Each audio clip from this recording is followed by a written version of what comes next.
Hello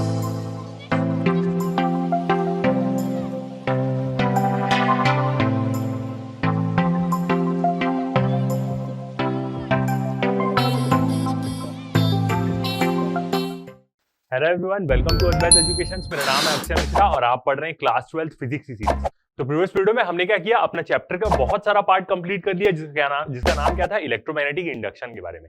अब जो ये वीडियो रहेगा हमारा 6th पार्ट, ये कौन सा रहेगा, लास्ट पार्ट रहेगा। इसमें हम क्या देखेंगे, एसी जनरेटर के बारे में देखेंगे कि कैसे एक एसी जनरेटर क्या करता है, इलेक्ट्रिसिटी प्रोड्यूस करता है और एसी करंट प्रोड्यूस करता है। फिर उसके बाद नेक्स्ट चैप्टर जो रहता है वो क्या रहता है, पूरा एसी करंट के ऊपर ही रहता है।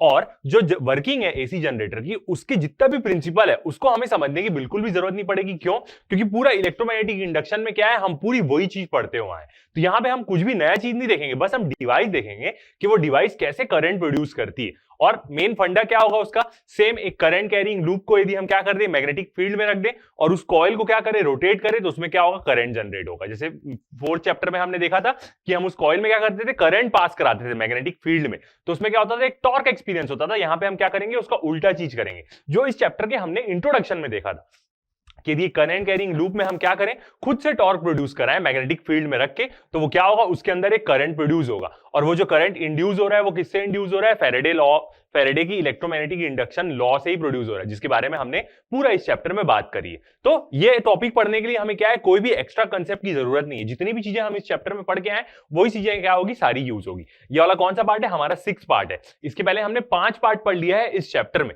जो हमारा कौन सा है, 6th चैप्टर है। और उसके पहले हमने 5 चैप्टर 12 की सीरीज के कंप्लीट भी कर लिए। तो जितने भी लोग नहीं देखे हैं वो क्या कर सकते हैं, जाके देख सकते हैं, क्योंकि पूरी चीजें क्या है, एक दूसरे से कनेक्टेड है। और आप पूरा स्टार्टिंग से पढ़ते हुए आएंगे तो क्या होगा, आपको एकदम अच्छे से सारी चीजें समझ में आएगी।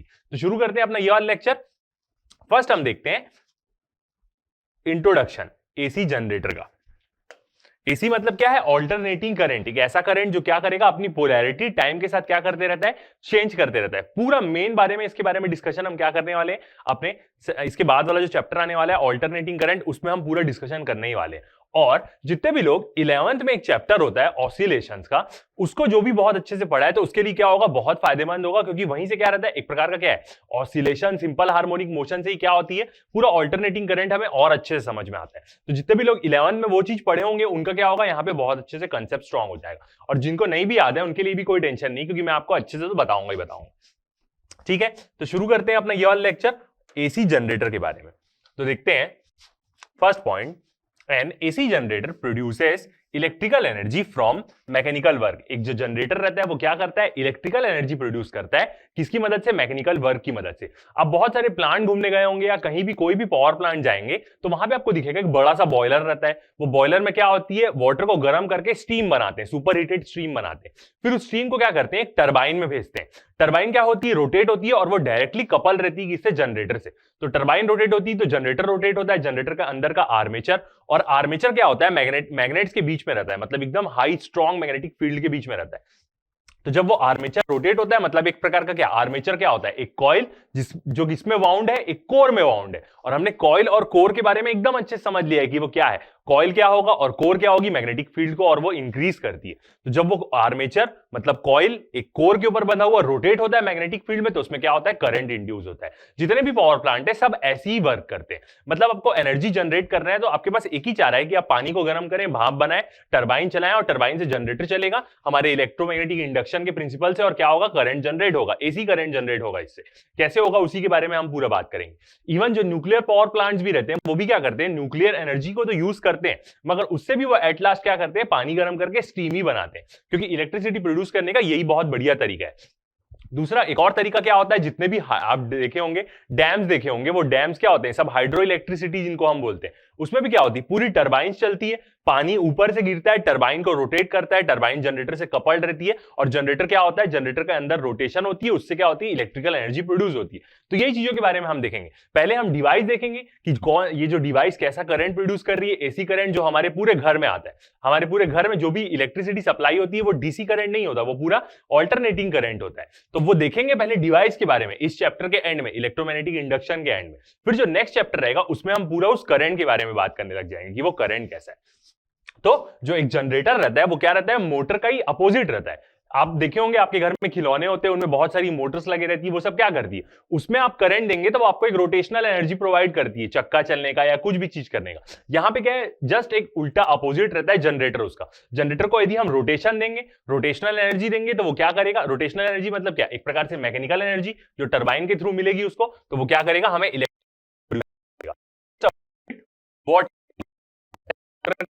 छोटी छोटी मोटर्स बहुत सारी देखते होंगे, कोई कोई लोग खिलौने से तोड़ के भी निकाल लेते हैं, वो मोटर क्या रहती है, सेम उसमें हम क्या देते हैं, इलेक्ट्रिकल एनर्जी देते हैं, तो वो हमें मैकेनिकल एनर्जी देती है एक प्रकार की। In it, a shaft rotated by some mechanical means. इसमें क्या होता है, जनरेटर के अंदर एक शाफ्ट होता है, वो किससे रोटेट होता है, किसी मैकेनिकल मींस की मदद से। मैकेनिकल मींस यहां पे क्या होती है, टरबाइन होती है, जो टरबाइन क्या करती है, रोटेट करती है शाफ्ट को। सच एज एन इंजन और अ टरबाइन। कभी कभी इंजन मतलब एक प्रकार से टरबाइन को इंजन ही बोल देते हैं एक प्रकार से। कोई इंजन से हम उसको रोटेट नहीं कराते, ऐसा इसलिए क्योंकि इंजन में भी हमें फ्यूल देना पड़ेगा, तो इसका मतलब तो वो फ्यूल से, इससे अच्छा मेन, जैसे आप अपने घर में जनरेटर्स देखे होंगे, वो क्या करते हैं, फ्यूल से चलते हैं और क्या करते हैं, घर में इलेक्ट्रिसिटी पैदा करते हैं जब लाइट गोल हो जाती है। तो टरबाइन भी क्या है, एक प्रकार का इंजन ही है। जितने भी प्लेन के इंजन होते हैं वो सब क्या होती है, गैस टरबाइन होती है एक प्रकार की। And when coil starts rotating, an EMF is induced in the coil. और जब वो टरबाइन और इंजन से जनरेटर कपल रहता है, तो उसको किससे कपल रहता है, कॉइल लगा रहता है। वो कॉइल क्या होता है, रोटेट करना चालू होता है, तो उसमें क्या होती है, ईएमएफ इंड्यूस हो जाती है। कैसे, इलेक्ट्रोमैग्नेटिक इंडक्शन के फिनोमिना से, क्योंकि वो मैग्नेट के बीच में रखा रहता है। और हम जानते हैं कि जो इलेक्ट्रिक मैग्नेटिक फ्लक्स की यदि हम बात करें phi b, तो उसका फॉर्मूला क्या होता है, बी ए कॉस थीटा। यही वाला फॉर्मूला हम पढ़ते आए हैं पूरे इस चैप्टर में और प्रीवियस 2 चैप्टरों में।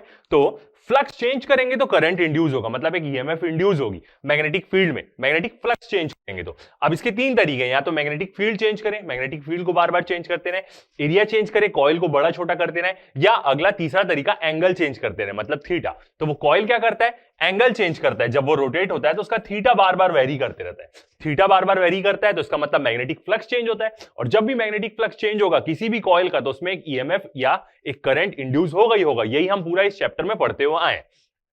And rotating EMF is induced. The modern AC generators with a typical output capacity of 100 megawatt is a highly evolved machine. हम क्या देखेंगे, एक प्रकार से उसका बेसिक देखेंगे। बेसिक यही है, सब ऐसे ही चलता है, मगर जो आज के जनरेटर है जो पावर प्लांट में, वो तो बहुत ज्यादा ही इवॉल्व हो गए। उनमें बहुत सारी चीज रहती है, उनमें कुछ ऐसा डेवलपमेंट भी आता है कि जिसमें मेन कॉइल स्टेशनरी रहता है और मैग्नेट्स रोटेट करते हैं। तो अभी के जो जनरेटर्स है वो तो बहुत ही ज्यादा हाईली कॉम्प्लेक्स हो गए, बट बेसिक यही है। वो सब वर्क क्या करते हैं, इसी प्रिंसिपल पे पूरा वर्क करते हैं।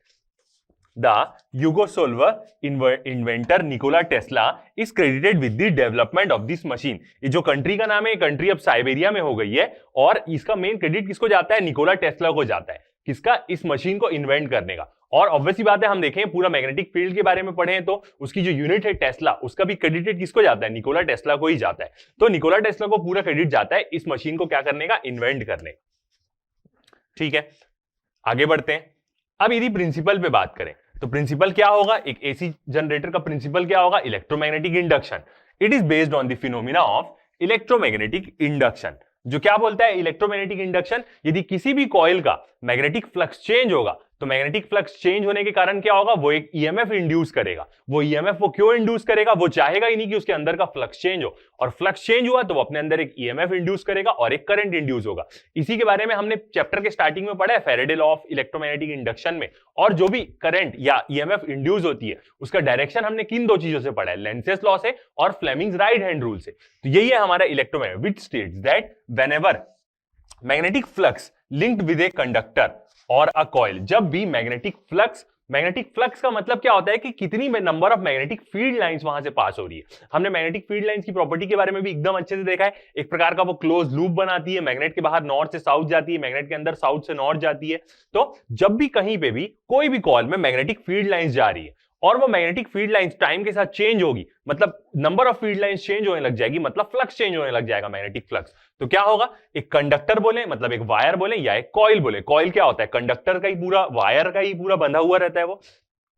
Changes and EMF is induced in the coil. और क्या होता है, जब भी कोई मैग्नेटिक फ्लक्स चेंज होगा किसी भी कॉइल का, लिंक्ड विद द कॉइल, मतलब उस कॉइल का फ्लक्स चेंज होगा, तो एक ईएमएफ इंड्यूस होगी ही होगी वहां पे।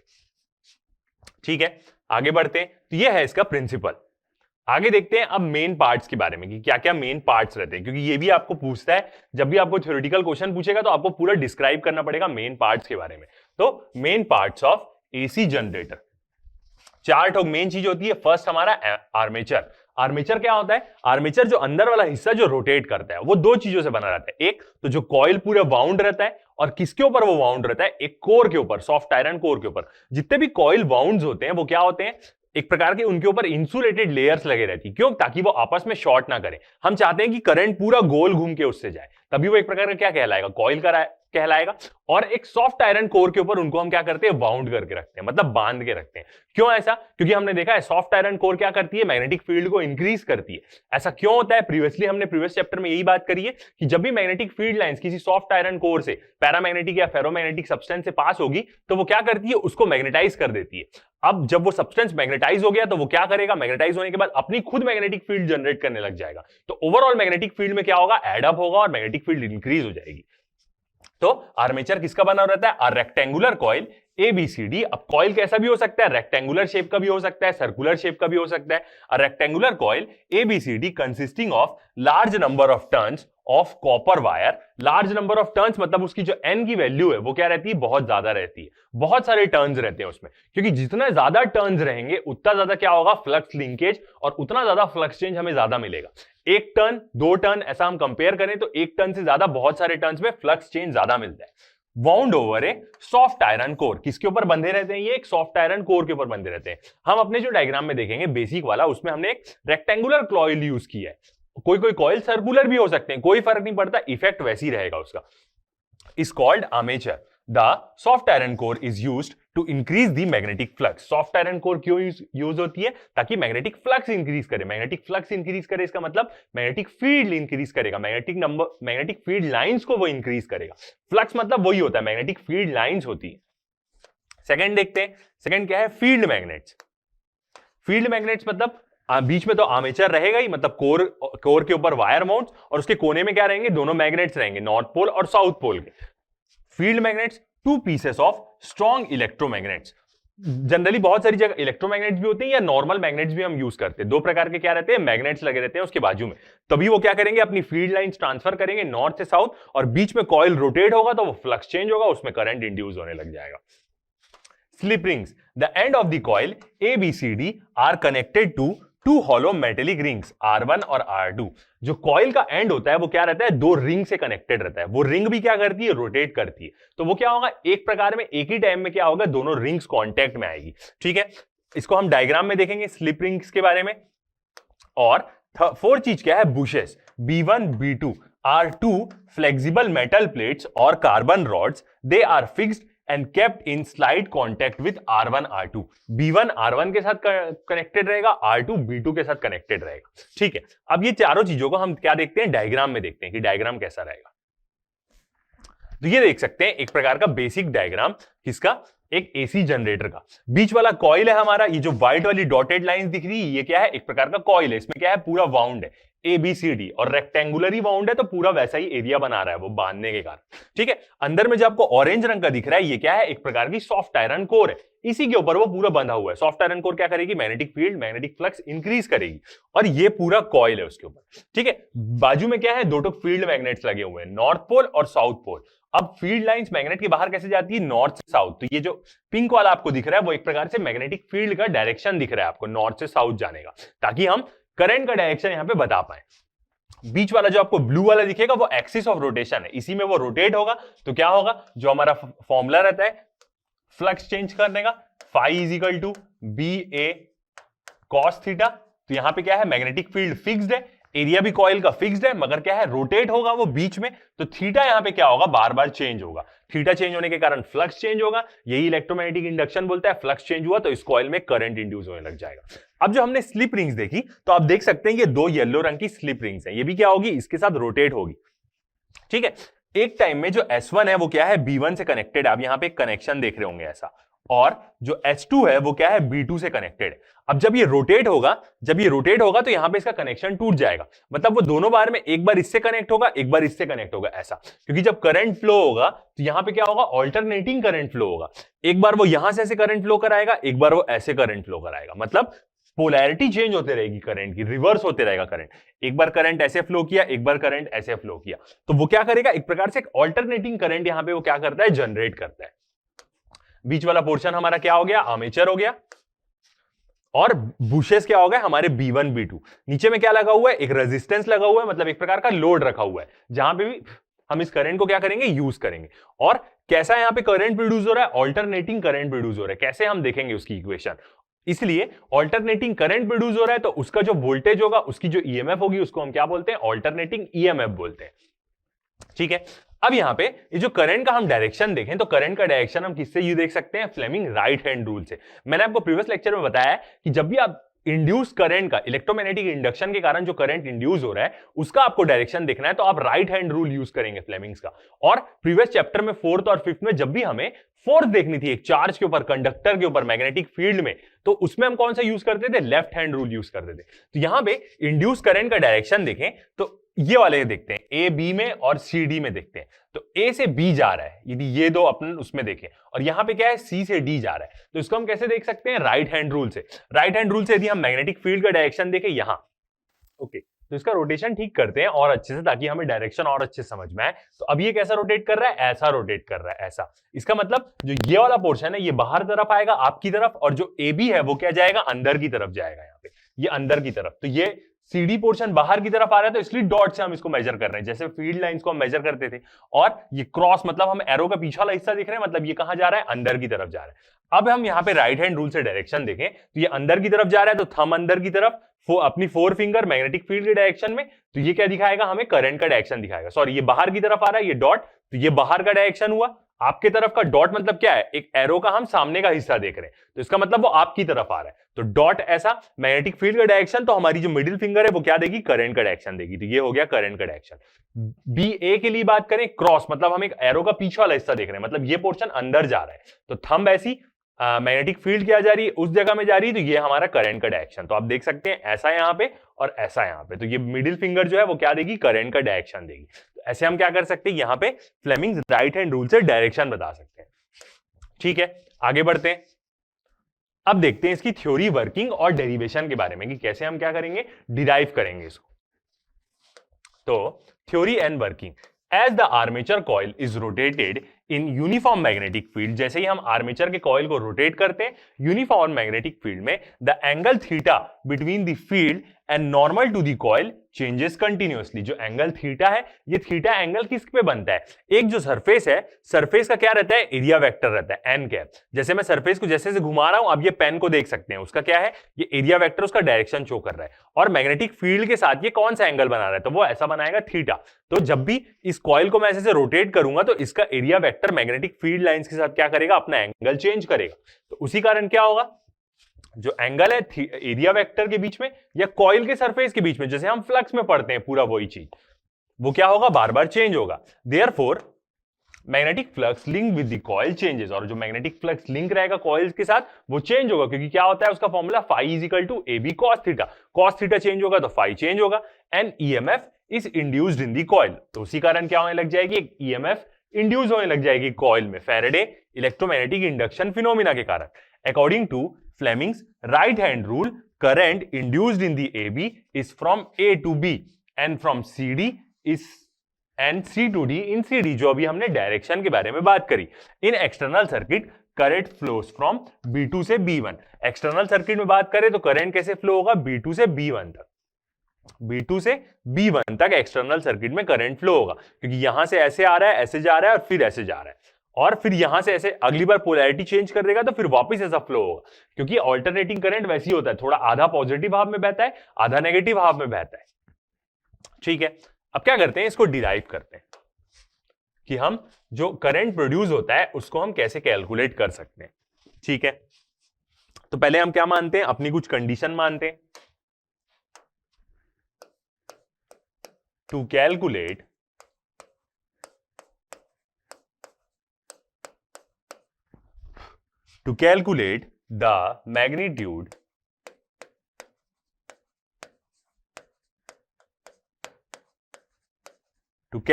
the magnitude of EMF induced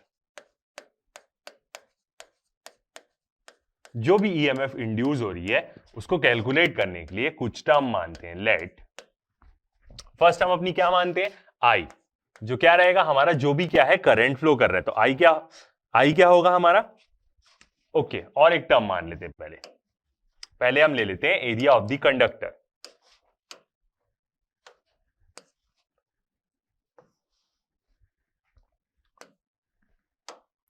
first हम अपनी टर्म एज्यूम कर लेते हैं एरिया ऑफ द कंडक्टर, तो ए क्या हो जाएगा, area of each turns of coil. हर एक टर्न का क्रॉस सेक्शनल एरिया सेम रहेगा, तो सारे टर्न्स का क्रॉस सेक्शनल एरिया क्या रहेगा, लगभग सेम रहेगा। एन देखते हैं कितने नंबर ऑफ टर्न्स होंगे उस कॉइल में, तो N is equal to number of turns in the coil. कितने नंबर ऑफ टर्न्स रहेंगे कॉइल में। बी देखते हैं हमारी जो भी मैग्नेटिक फील्ड है उसकी स्ट्रेंथ, तो strength of magnetic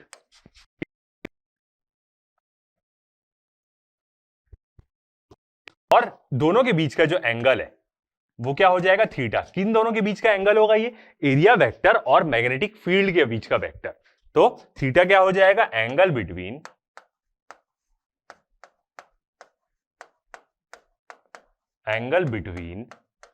area vector, तो एक प्रकार से एरिया वेक्टर बोल देते हैं, या उस एरिया का यूनिट वेक्टर जो हम एन कैप से डिनोट करते हैं, area vector and magnetic field at any instant.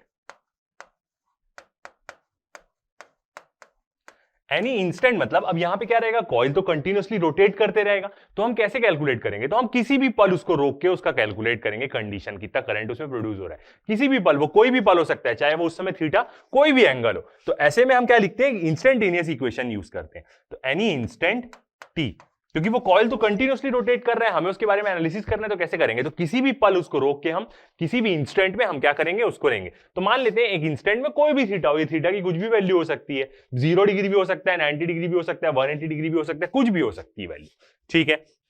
ये सब टर्म हम एज्यूम कर लिए। अब देखते हैं हम एक जो भी इंस्टेंट है उस इंस्टेंट को हम ले लेते हैं, उस इंस्टेंट में कोई भी एंगल हो सकता है, वो थीटा। तो ये ऐसा हम मैग्नेटिक, इधर साउथ पोल हो गया और ये वाला क्या है हमारा नॉर्थ पोल, दो ठोक जो क्या है हमारे एंगल्स, ठीक है। आगे देखते हैं, अब यहां पे क्या करते हैं, एक एंगल एज्यूम कर लेते हैं, बीच में हम क्या ले लेते हैं, अपनी मैग्नेटिक फील्ड का डायरेक्शन। तो ये फील्ड का डायरेक्शन कैसा रहेगा, ऐसा, नॉर्थ से क्या जाएगी, वो साउथ जाएगी मैग्नेट के बाहर, और जो कॉइल है वो कॉइल को मान लेते हैं हम कोई भी एक एंगल थीटा पे ऐसे। तो ये क्या हो जाएगा, कॉइल का एन कैप बोले, या उसका यूनिट वेक्टर बोले, या उसका एरिया वेक्टर बोले, और जो ये एंगल बना रहा है यही एंगल क्या है, थीटा। एक इंस्टेंट पे वो क्या है, कॉइल ऐसा है, एक हल्के से थीटा एंगल में, और वो एंगल किसके बनता है, मैग्नेटिक फील्ड के साथ वो एंगल को हम लेते हैं। मैग्नेटिक फील्ड और एन कैप इस कॉइल के एरिया वेक्टर का जो नॉर्मल है कॉइल का, उससे हम मैग्नेटिक फील्ड का एंगल लेते हैं, ठीक है। तो फर्स्ट हम मैग्नेटिक फ्लक्स के बारे में बात करते हैं। Magnetic flux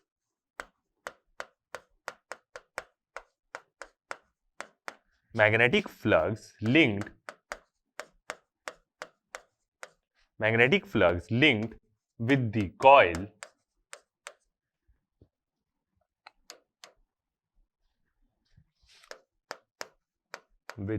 coil in this position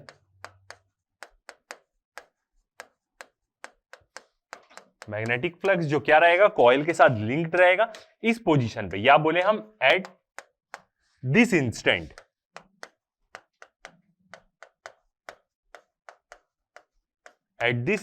T, इसी पल में, एक पल में, क्योंकि वो तो कंटिन्यूअसली रोटेट कर रहा है, तो हम एक किसी भी पल में उसको बात करते हैं। तो क्या होगा, फाई इज इक्वल टू क्या होता है, एक तो जितने नंबर ऑफ टर्न्स रहेंगे वो, और फर्स्ट हम वेक्टर फॉर्म में लिखते हैं, तो B vector dot area vector.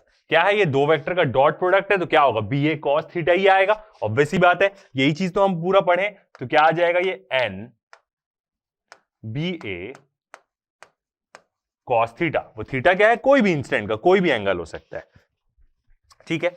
अब यहां पे हम इसको एक और तरीके से लिख सकते हैं, थीटा इज इक्वल टू, मतलब phi is equal to NBA cos omega t. Theta को हम क्या लिख सकते हैं, ओमेगा टी भी लिख सकते हैं। ऐसा हम क्यों कर रहे हैं, क्योंकि ये एक प्रकार का क्या है, एंगुलर डिस्प्लेसमेंट है, कितना वो एंगुलरली डिस्प्लेस हो रहा है, और मतलब एक प्रकार का क्या हो गया, डिस्प्लेसमेंट हो गया, डिस्टेंस हो गया।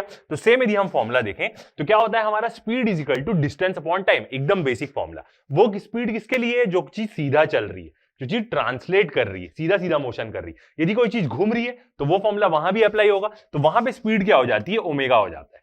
एंगुलर वेलोसिटी, नॉर्मल वेलोसिटी और ये एंगुलर वेलोसिटी, तो speed is equal to distance. Distance क्या होता है हमारा, यहां पे क्या होगा, यहां पे चीजें गोल घूम रही है, कॉइल गोल घूम रहा है, तो यहां पे डिस्टेंस क्या हो जाएगा, थीटा, डिस्टेंस अपॉन टाइम। तो speed is equal to distance upon time, यही फॉर्मूला होता है। तो यहां से यदि हम थीटा की वैल्यू लिखें तो थीटा इक्वल टू क्या हो जाएगा, omega T.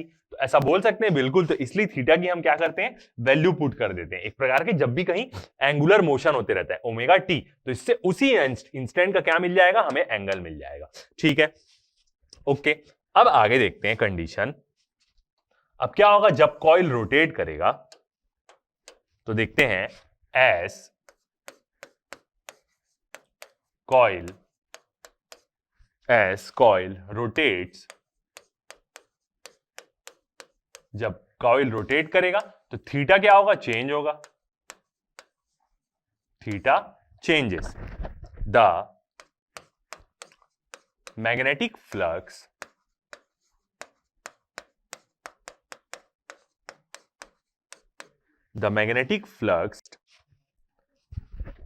linked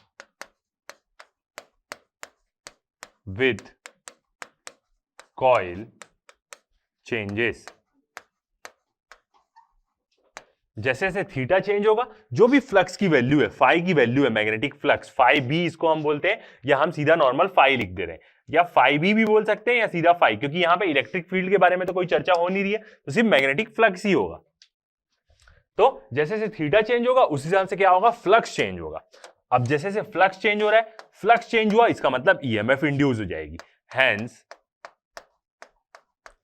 N EMF is induced in coil. क्या हो जाएगी, फ्लक्स चेंज हो रहा है, किसी भी कॉइल के साथ यदि उसका फ्लक्स चेंज हो जाए तो क्या हो जाएगी, ईएमएफ इंड्यूस हो जाएगी, ठीक है। अब इसी इंस्टेंट पे बात करते हैं, इसी पल में मान लेते हैं जो भी वो एंगल थीटा है। तो नेक्स्ट देखते हैं हम, एट दिस इंस्टेंट,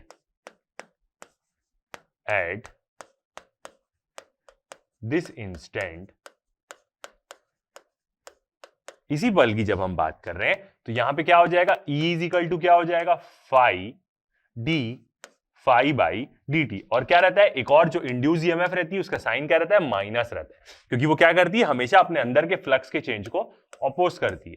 तो d phi by d t, एक कौन सा इंस्टेंट पे ले रहे हैं, पहले जीरो था, रोटेट करना चालू किया, कोई भी थीटा एंगल पे आ गया, तो जितना भी वो फ्लक्स चेंज किया उसके कारण एक ईएमएफ उसमें क्या हो गई होगी, इंड्यूस्ड हो गई होगी, ठीक है। अब यहां पे क्या करते हैं, फाई की वैल्यू डालते हैं, तो D by d T differentiate करना है हमें, और फाई की वैल्यू पुट करते हैं। तो क्या आई है फाई की वैल्यू हमारी, मैग्नेटिक फ्लक्स की, N B A cos omega t आई है, ओके। तो यहां पे पुट करते हैं हम, N B A cos omega t, ये क्या आ गई है, हमारी वैल्यू आ गई। अब क्या करेंगे, डिफरेंशिएट कर देते हैं, कांस्टेंट को बाहर निकाल लेंगे, एन कांस्टेंट वो चेंज नहीं होगा, मैग्नेटिक फील्ड भी चेंज नहीं हो रही, कॉइल का एरिया भी चेंज नहीं हो रहा है, तो ये सब क्या आ जाएगा, बाहर आ जाएगा, एन माइनस एन बी ए, और अंदर में क्या बचेगा, D by d T cos omega T. अब कॉस ओमेगा टी को हम डिफरेंशिएट करेंगे तो वो क्या बनेगा, साइन बनेगा, एक माइनस साइन भी देगा और एक ओमेगा को हमें और बाहर निकलना पड़ेगा, तो उससे क्या हो जाएगा, वो डिफरेंशिएट हो जाएगा। सेम इंटीग्रेट करते हैं तो क्या आता है, ओमेगा नीचे आ जाता है, इसको इंटीग्रेट करते हैं तो जब वो माइनस साइन देगा एक और, तो ये क्या हो जाएगा, माइनस एन बी ए इंटू, अब इसको डिफरेंशिएट कर दिए, तो डिफरेंशिएट कर दिए तो क्या हो बन जाएगा, ये माइनस साइन और एक ओमेगा भी देगा, तो वो ओमेगा को पहले लिख लेते, ठीक है, ओमेगा को यहां पे लिख सकते हैं क्या, अंदर ही लिख लेते हैं, ठीक है, कहीं भी लिख सकते हैं, इनटू ब्रैकेट में minus omega sine omega t. ये क्या कर दिया, उसको डिफरेंशिएट कर दिया। अब माइनस माइनस क्या हो जाएगा, प्लस हो जाएगा। तो यहां पे जो भी ईएमएफ इंड्यूस हो रही है ई, वो क्या हो जाएगा, plus N B A omega sine omega T. जो ईएमएफ इंड्यूस हो रही है उसका ये वाला फॉर्मूला आएगा।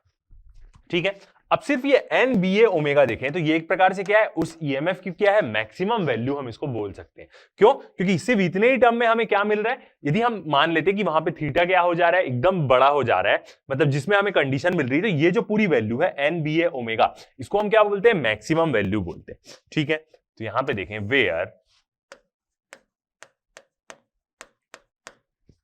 Where N B A omega is the maximum value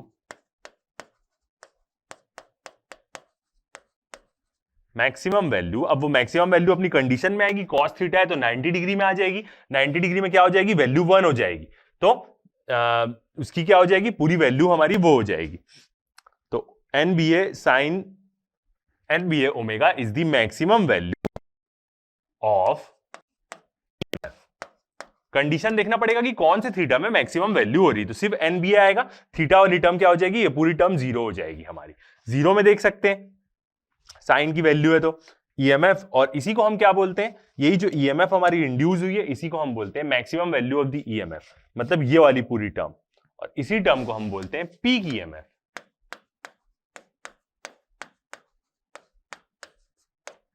peak EMF. तो यहां पे हम इक्वेशन कैसे लिख सकते हैं, ये पूरी टर्म को हम रिप्लेस कर सकते हैं E0 से। मैक्सिमम वैल्यू वो साइन के कौन से एंगल पे हो रही है, 0 डिग्री पे हो रही है, तो देखना पड़ेगा साइन 0 भी 1 हो जाती है, 90 डिग्री पे होगी शायद 1 वैल्यू इसकी ना, तो ये पूरा एक टर्म आ जाएगा, तो ये पूरी टर्म उसमें वो हो जाएगी। तो यहां से हम इसको कैसे लिख सकते हैं, E is equal to E0, zero किसमें, सबस्क्रिप्ट में, E0 साइन ओमेगा टी। तो ये क्या आ जाएगा, हमारी इंड्यूस ईएमएफ का रिलेशन आ जाएगा। और जो ईएमएफ इंड्यूस हो रही है वो क्या हो रही है, साइन का फंक्शन, और साइन कर्व क्या होता है, एक सिनुसोइडल फंक्शन होता है, पीरियोडिक फंक्शन होता है एक प्रकार का।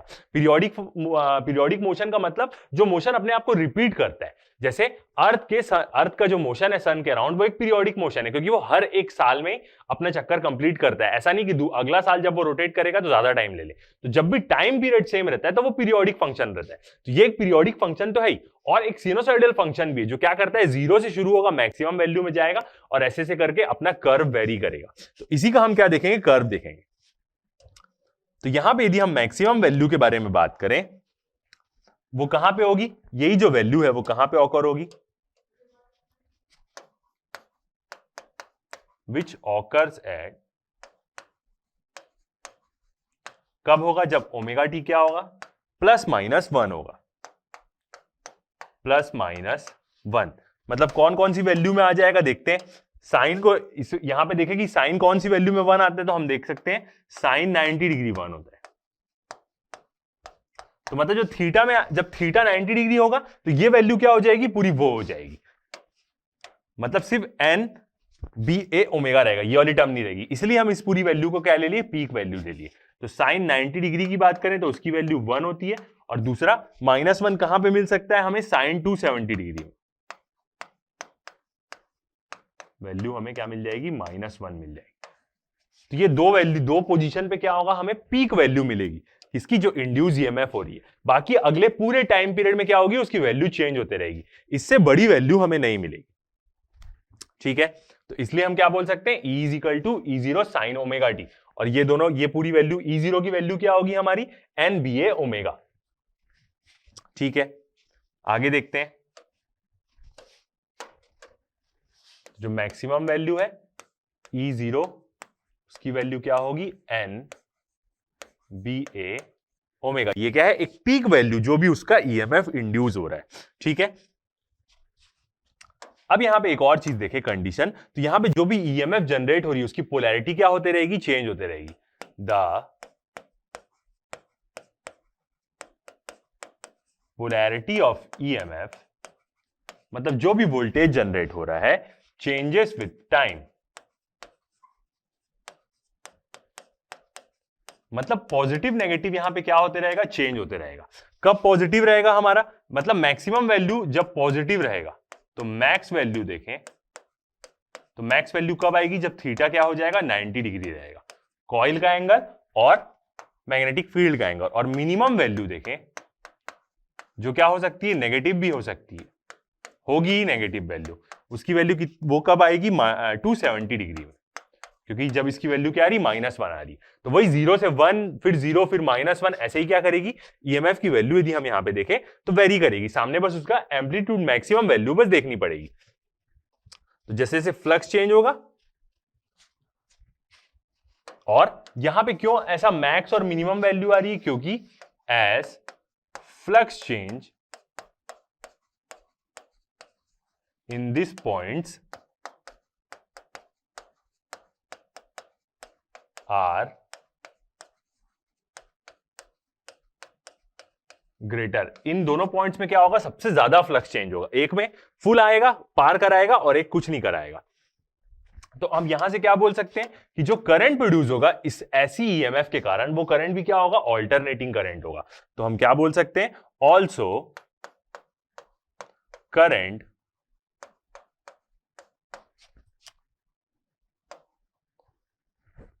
also changes polarity, मतलब करंट भी क्या होगा? पॉजिटिव नेगेटिव होगा, क्योंकि ईएमएफ हो रही है, और वो भी कौन सा? पीरियोडिकली चेंज करेगा।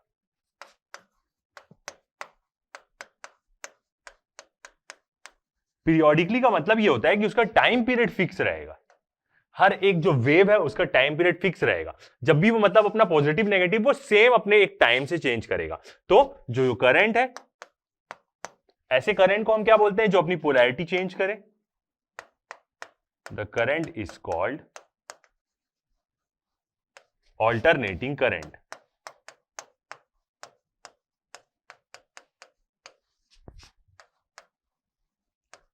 तो अब समझ में आया एसी जनरेटर ऑल्टरनेटिंग करंट क्यों प्रोड्यूस करेगा? क्योंकि वो ऑल्टरनेटिंग ईएमएफ ही जनरेट कर रहा है, तो उससे जो करंट मिलेगा हमें वो ऑल्टरनेटिंग करंट मिलेगा। ठीक है, इसको कर्व में भी देख सकते हैं हम।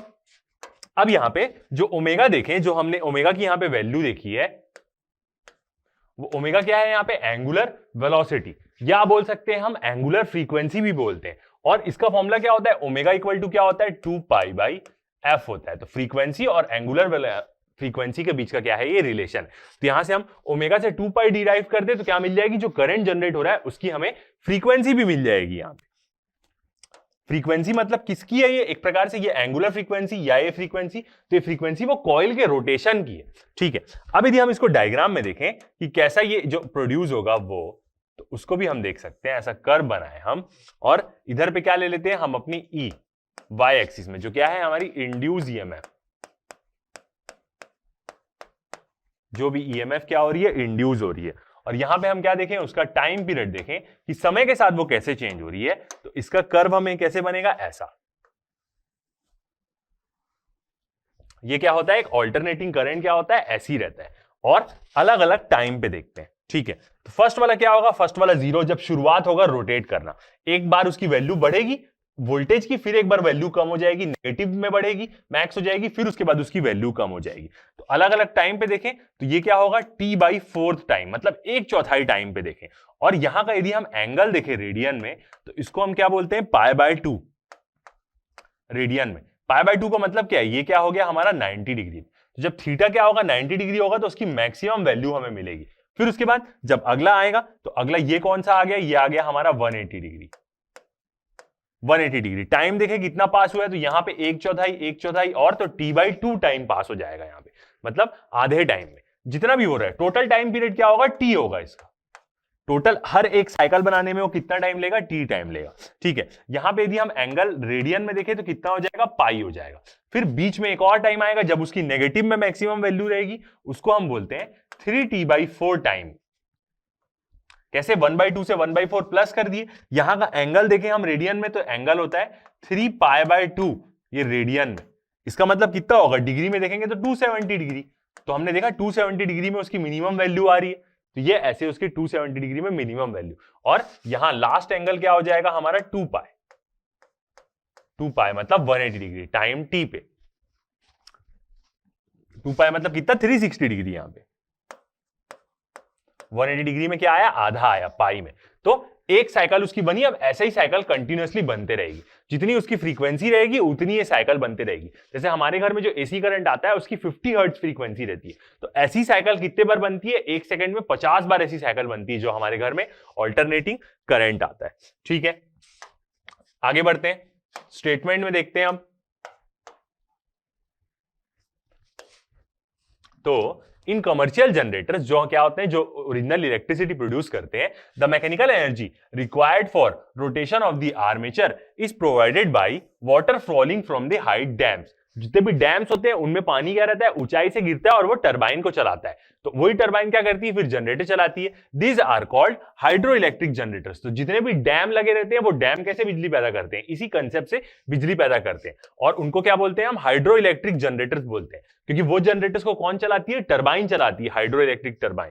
Alternatively, water is heated to produce steam using coal or other sources। और जैसे मैंने दूसरा तरीका बताया, जो हमारे पावर प्लांट्स होते हैं जिसमें पानी गर्म करते हैं हम, कोल की मदद से स्टीम बनाते हैं, भाप टरबाइन चलाती है और टरबाइन जनरेटर को चलाता है और बिजली पैदा होती है। The steam at high pressure produces the rotation of the armature. High pressure steam, जिसको हम बोलते हैं सुपर हीटेड स्टीम, वो क्या करती है, रोटेटर को चलाती है टरबाइन के, और वो टरबाइन सीधा कपल रहता है जनरेटर से। These are called thermal generators. Thermal मतलब क्या होता है, हीट, गर्मी का यूज करके हम क्या करते हैं, यहां पे इलेक्ट्रिसिटी पैदा करते हैं। थर्मल का मतलब ही क्या होता है, heat. Instead of coal, if nuclear fuel is used we get nuclear power generator. और कोल के बदले हम पानी किसकी मदद से गर्म करते हैं, न्यूक्लियर एनर्जी की मदद से गर्म करें। एट लास्ट फंडा तो वही है, पानी गर्म करना है, टरबाइन चलाना है, टरबाइन जनरेटर को चलाएगी और करंट प्रोड्यूस होगा। तो कोल के बदले जो न्यूक्लियर पावर प्लांट रहते हैं वो भी यही प्रिंसिपल फॉलो करते हैं, तो उसको हम क्या बोलेंगे, nuclear generator, nuclear power generator बोल सकते हैं, जो वहां पे जनरेटर लगा हुआ होगा। ठीक है, आगे देखते हैं, एग्जाम्पल के फॉर्म में देखें तो जो अभी के मॉडर्न जनरेटर्स होते हैं, बहुत बड़े बड़े पावर के भी जनरेटर्स होते हैं। Modern generators produce electric power as high as 500 megawatt तक के भी क्या होते हैं। 500 मेगावाट का जो एक जनरेटर रहेगा वो तो बहुत ही बड़ा रहता है, क्योंकि उसके लिए उतनी बड़ी टरबाइन भी लगेगी उसको चलाने के लिए। आई मतलब 5 मेगावाट का मतलब क्या है कि एक कितना light, one can light up 5 million 100 what के बल्ब। जो हमारे घर में 100 वॉट का बल्ब लगता है, वैसे 5 मिलियन को वो जला सकता है। यहां पे देख सकते हैं आप 500 है तो 5 मिलियन ले लें, और क्या है 100 है तो 100 वॉट के बल्ब, क्योंकि मेगावाट है ना, मेगा का मतलब क्या होता है 10 टू द पावर 6। तो 500 मेगावाट का कितना जलाएगा, 5 मिलियन बल्ब को वो जला सकता है 100 वॉट के। In most of the general generators coils are held stationary and it is the electromagnets which are rotate। तो मैंने बोला कि आजकल के कुछ मॉडर्न जनरेटर्स ऐसे भी रहते हैं जिसमें कॉइल स्टेशनरी रहता है और उसके आसपास के क्या होते हैं, मैग्नेट्स रोटेट करते हैं। The frequency of the rotation in 50 hertz in India. जो फ्रीक्वेंसी रहती है रोटेशन की, कि मतलब एक सेकंड में कितने बार वो कॉइल घूमेगा, या जो करंट प्रोड्यूस हो रहा है उसकी फ्रीक्वेंसी क्या है, तो इंडिया में 50 हर्ट्ज होती है। मगर आप यूएसए में देखेंगे, in certain countries such as USA, it is 60 hertz. ये क्या होती है, जो फ्रीक्वेंसी रहती है ऑल्टरनेटिंग करंट की, जो हमारे घर में आता है, पूरे इंडिया में 50 हर्ट्ज फ्रीक्वेंसी चलती है। मतलब वो जो ऐसे साइकिल आप देखें, वो एक सेकंड में 50 बार ऐसी साइकिल बना लेगा। ठीक है, आगे बढ़ते हैं। अब इसी से रिलेटेड क्या करते हैं, हम एक न्यूमेरिकल बनाते हैं, तो क्या होगा, हमें और अच्छे से आइडिया होगा। AC generator, N AC generator consist of 1000 coils. एक एसी जनरेटर है जिसमें क्या है, 1000 कॉइल्स है, and cross sectional area of 100 centimetre square. ये क्या बोल रहा है, उसके कॉइल का क्रॉस सेक्शन एरिया दिया है। Rotating at N angular speed of 100 RPM. कितने स्पीड से घूम रहा है वो, 100 आरपीएम की स्पीड से। In a uniform magnetic field of 3.6 into 10 to the power -2 tesla. Magnetic field की भी हमें वैल्यू दी है। Calculate the maximum EMF produced in the coil. कितनी ईएमएफ प्रोड्यूस होगी, कितना वोल्टेज प्रोड्यूस होगा उस कॉइल में, वो चीज निकालने बोल रहा है। ठीक है, सॉल्व करते हैं इस क्वेश्चन को। तो फर्स्ट हम लिखते हैं अपनी गिवन वैल्यूज।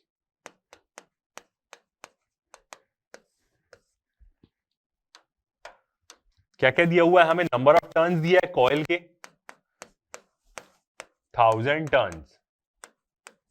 फिर उसके बाद क्या दिया हुआ है, एरिया, क्रॉस सेक्शनल एरिया दिया हुआ है कॉइल का, वो कितना है 0.10 मीटर स्क्वायर।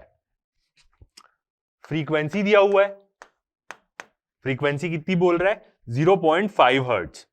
देखते हैं, फ्रीक्वेंसी का भी डाटा गिवन है क्वेश्चन में। Rotating at N angular speed of 100 RPM okay, ये तो दूसरे वाले का डाटा है, ठीक है। यहां पे फ्रीक्वेंसी नहीं दिया है, पहले वाले में क्या दिया हो 100 टर्न्स और एरिया क्रॉस सेक्शनल दे दिया है, इसका दूसरा है 1000 दिया हुआ है, ये दूसरे का गिवन डाटा हो गया। ठीक है, ठीक कर लेते हैं। तो कितना दिया हुआ है 1000 टर्न्स, एरिया दिया हुआ है 100 सेंटीमीटर स्क्वायर, तो इसको मीटर में कन्वर्ट कर देंगे तो कितना हो जाएगा 100 इंटू 10⁻⁻⁴ मीटर स्क्वायर।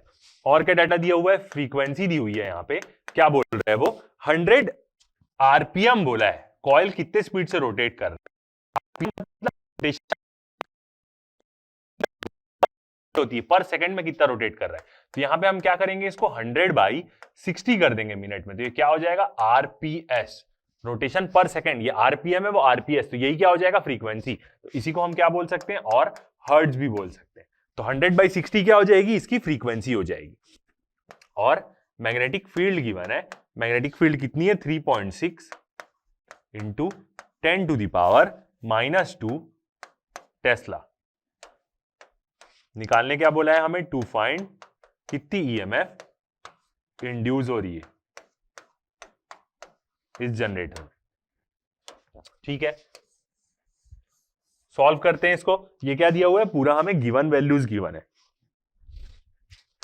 ओके, तो maximum EMF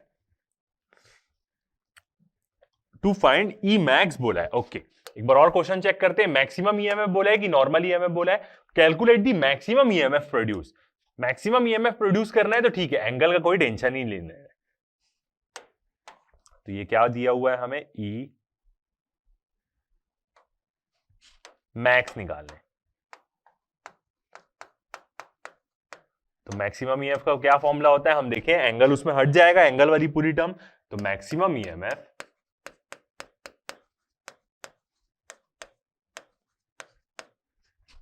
produced in coil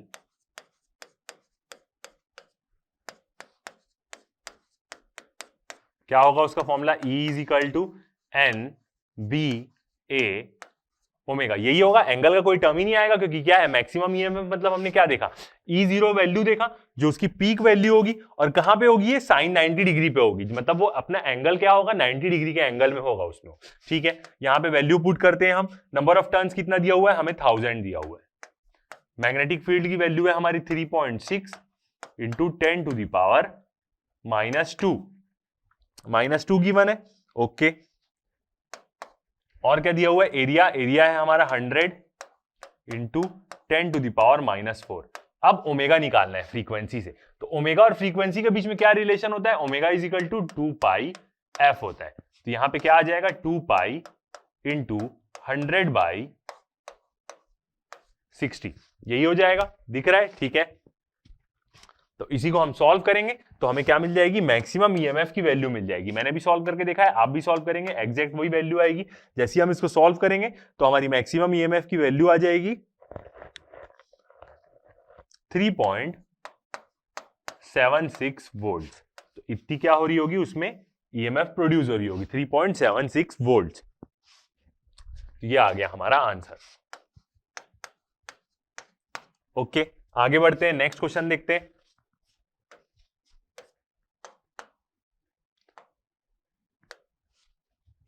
एक क्वेश्चन है, कमला पेडल्स ए स्टेशनरी बाइसाइकिल। एक साइकिल है जो रुकी हुई है, उसको एक क्या कर रही है, कमला पेडल मार रही है, और वो पेडल से क्या होगा, जनरेटर कनेक्टेड होगा। The pedals of the bicycle are attached to a 100 turns coil. 100 turn coil से वो अटैच्ड है, जिनका एरिया क्या है 0.10 metre square. The coil rotates at half revolution per second. आधा रिवॉल्यूशन वो रोटेट कर रहा है पर सेकंड में, मतलब 2 सेकंड में वो पूरा रिवॉल्यूशन लेता होगा। It is placed in a uniform magnetic field of 0.01 Tesla. ठीक है, एकदम सस्ता काम कर रही है कमला, 0.01 टेस्ला की फील्ड में भी है। Perpendicular to the axis of rotation of the coil. Perpendicular है एक्सिस ऑफ रोटेशन, मतलब फ्लक्स क्या होगा, एकदम परपेंडिकुलर होगा। ऐसे फील्ड जा रही है तो कॉइल ऐसा रखा होगा। What is the maximum voltage generate in the coil. Maximum voltage कितना जनरेट हो रहा है कॉइल में, निकालो बोला है। ठीक है, सॉल्व करते हैं इसको। तो क्या क्या गिवन वैल्यूज है,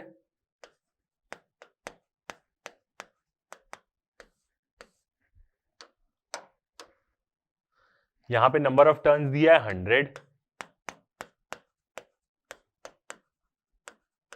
100 टर्न्स। एरिया दिया है कॉइल का कितना 0.10 मीटर स्क्वायर। ओके, फ्रीक्वेंसी दी हुई है। अब आधा, 1 सेकेंड में आधा होता है तो कितना बोलेंगे हम, 0.5 इसको ले लेते पर सेकेंड। यही है फ्रीक्वेंसी इसकी, क्योंकि आधा रिवॉल्यूशन होता है 1 सेकेंड में बोल रहे हैं, तो आधा मतलब 0.5, और पर सेकेंड को ही हम क्या बोलते हैं, हर्ट्ज बोलते हैं। ओके, मैग्नेटिक फील्ड कितनी है यहां पे, 0.1 टेस्ला की। और क्या बोला है, परपेंडिकुलर बोला है, तो थीटा हम क्या ले लेंगे, 90 डिग्री। मैग्नेटिक फील्ड के वो क्या है, परपेंडिकुलर बोल रहा है। निकालना क्या है हमें, मैक्सिमम वोल्टेज, मतलब E0 ही निकालना है, E0 की वैल्यू निकालनी है। मैक्सिमम वोल्टेज इसी से डिनोट करेंगे हम। ओके, देखते हैं। तो यहां पे मैक्सिमम वोल्टेज का फॉर्मूला क्या होगा, E0 equal to NBA omega. Value put करते हैं, N कितना दिया हुआ है हमारा 100, मैग्नेटिक फील्ड है 0.1 टेस्ला की 0.01 टेस्ला की है मैग्नेटिक फील्ड, 0.01 टेस्ला, 0.01 टेस्ला की। एरिया कॉइल का कितना दिया हुआ है, 0.10 मीटर। 0.01 टेस्ला की मैग्नेटिक फील्ड है और कॉइल का एरिया 0.10 मीटर है, इनटू ओमेगा। अब ओमेगा को कैसे निकालेंगे हम, 2 पाई इंटू फ्रीक्वेंसी। फ्रीक्वेंसी कितनी है, 2.5, 0.5। ठीक है, इसको सॉल्व करेंगे तो हमारा E0 कितना आ जाएगा, मतलब मैक्सिमम उसमें कितना इंड्यूस हो रहा है, 0.314 वोल्ट्स। इतना क्या हो रही है, मैक्सिमम ईएमएफ इंड्यूस हो रही है। तो ये हो गया हमारा आंसर। ठीक है, तो इसी के साथ क्या होता है, हमारा ये चैप्टर कंप्लीट होता है, इलेक्ट्रोमैग्नेटिक इंडक्शन। बने रहिए हमारे साथ। नेक्स्ट चैप्टर जो रहेगा वो कौन सा रहेगा हमारा, ऑल्टरनेटिंग करंट पे रहेगा, जो आपको क्या मिल जाएगा, एकदम जल्दी मिल जाएगा। नेक्स्ट चैप्टर क्या रहेगा हमारा, ऑल्टरनेटिंग करंट के ऊपर रहेगा। तो अभी तक के लिए इतना ही, थैंक यू।